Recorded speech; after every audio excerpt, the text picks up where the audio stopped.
In this video, I'm going to be going over the Sam Wilson Avengers roster that I used to make finals cuts in the TTS Season 12. And jumping right into it, first for characters we have Sam Wilson, Captain America, of course. He is our leader, obviously in every game pick.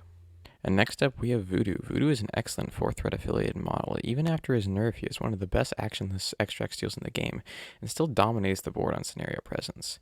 Both of Voodoo's attacks are also very good, both having power saps, and his builder has a fairly likely throw trigger, being around a 43% chance of triggering with no dice mods. Overall, he's still a great character, but I do find he is no longer an every game piece like he used to be, as he does have some weak scenarios now like pay to flips. Which is where our next character comes in, Rhino. Rhino is my extract steal for when Voodoo doesn't make the cut, but sometimes also alongside Voodoo at higher threats. I particularly like him on hammers, cubes, and pay-to-flip secures. He is a great overall 4-threat with excellent mobility and can hit decently hard. This is a Robbery is definitely his reason to be in the roster. Having him be able to steal and extract and displace that same model is huge, especially with how early Rhino can play the card. And after that, I have Luke Cage. Luke is another pretty obvious pick. He's the world's best meat shield, and being the tankiest 3-threat around, I have lots of ways to make sure Luke Cage is taking attacks for other people, being sacrificed, hero for hire, and positional tech to make sure Luke can always make sure he's staying in taunting range, like Sam's leadership. Overall, he's a really solid affiliated 3-threat that makes it into most games. And after him, I got Beta Ray Bill. I'm sure everyone at this point is sick of seeing Bill everywhere, but he is just too dang good to not have here. He's pretty tanky, but he lacks movement tech, and he's prone to conditions like root and slow. So the leadership just fixes all his problems, being able to move conditions and move him around. And he's mainly here for his extremely reliable control with his throw, and I have eyes on the prize, so Bill can do a safe mid-lane grab if necessary. He's just a really solid pick that can do a lot. Next up after Bill, we have Hulk. Can't really have an Avengers roster without Hulk. Hulk brings crazy good value for his 6th threat, and between Avengers Assemble and Sam's leadership, he's able to get all over the board. We can keep Hulk alive really easily with all of our tech and the leadership, while also removing conditions like root and stagger to keep Hulk punching. I have no matter the cost in the roster also to help Hulk push out spenders when he needs to, while also getting the extra dice for the damage. He's just a really solid pick and really controls the board and gives us a lot of what we need. After him, we have Black Widow. Black Widow is mainly here just because she's an affiliated 2-threat. In most of my games with her, she's just grabbing a home extract and sitting on a back point to score 2 points every round, which is completely fine. She does exactly what I need her to do, and she's great when something like Spider Infected and Demons Downtown comes up, because she can just sit on my back Demon Portal all game, scoring 2 points. Overall, she's super helpful to make affiliation and just to be an extra body when I need it.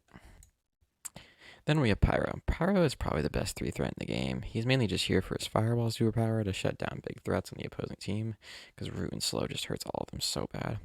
Pyrotechnics is also great for a huge point swing. He can dish out great damage, spread nasty conditions, and he has just a mass extract drop that displaces enemies with his card.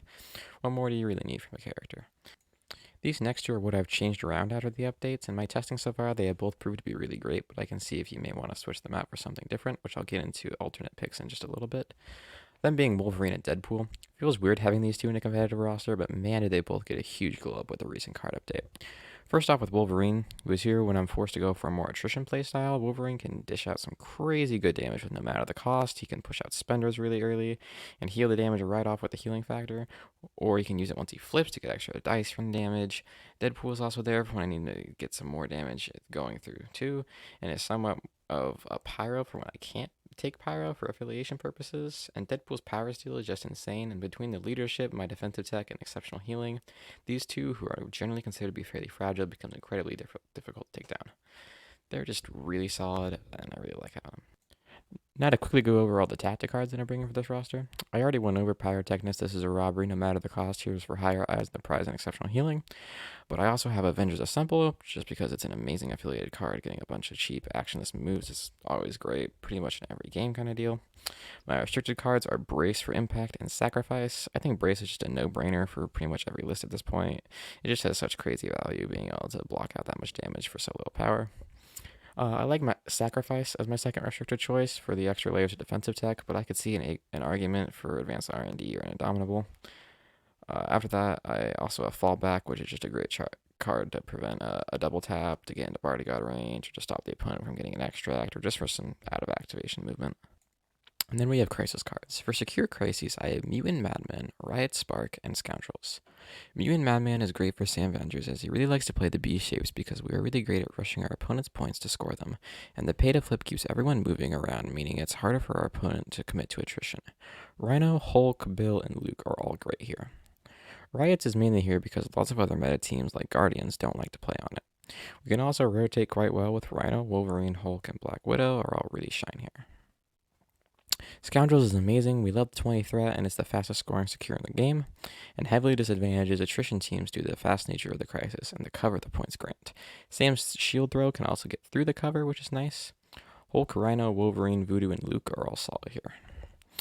For extra crises, I have Cubes, Spider Infected, and Hammers. Cubes is really good for us. Other than Hellfire Club, we are probably the best team on it. A lot of our models can do a lot with the power the cubes give, and or can shrug off the damage. It's super fast, which is also nice. Rhino and Voodoo are key players for cubes. They can both steal opposing characters early, and can often do more easily than the other crises due to them being able to hold multiple cubes.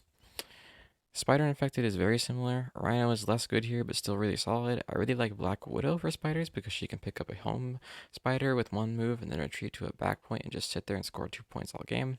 It's a really solid secure for us, and it displaces enemies that could potentially double tap us, and our leadership in text helps us shrug off the fact that it's displacing us.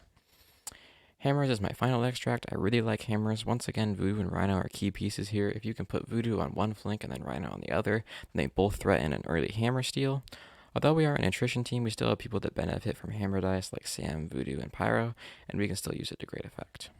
Now to get into any alternate picks that I have personally found effective if something here isn't your jam.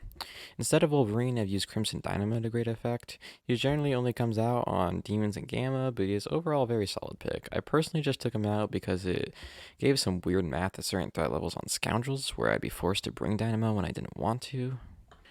Instead of Deadpool, I've used Iron Man. He's a very solid pick, but I found Iron Man's displacement and Helios Laser was just too dicey for me, and my team rarely had the extra power lying around to use it, but definitely a solid pick if you want someone that's more reliably tanky. Hulkbuster is another fairly decent model for Sam if you want to go more tall, which I've seen used to great success, and if you want to lean more into pay to flip secures, I could see a push for Logan too. For alternate tactic cards, I would recommend Mission Objective or Advanced R&D. I really like Mission Objective, and I'm thinking of maybe finding a way to slot it in myself, just not sure what I'd personally drop for it just yet. And Advanced R&D is really solid to get out some more round 1 plays going like Wolverine and Sam charges and whatnot. I could see lots of different possible choices for crises. I think Sam's biggest strength is that he can play basically any crises and find success. So when choosing crises, I was mainly trying to make sure I was picking crises that popular teams don't like to play. So I could see an argument to switch out anything depending on your local meta. And with that said, I'd like to thank you for watching, and tell me in the comments below what you'd like to see next time from me. See you.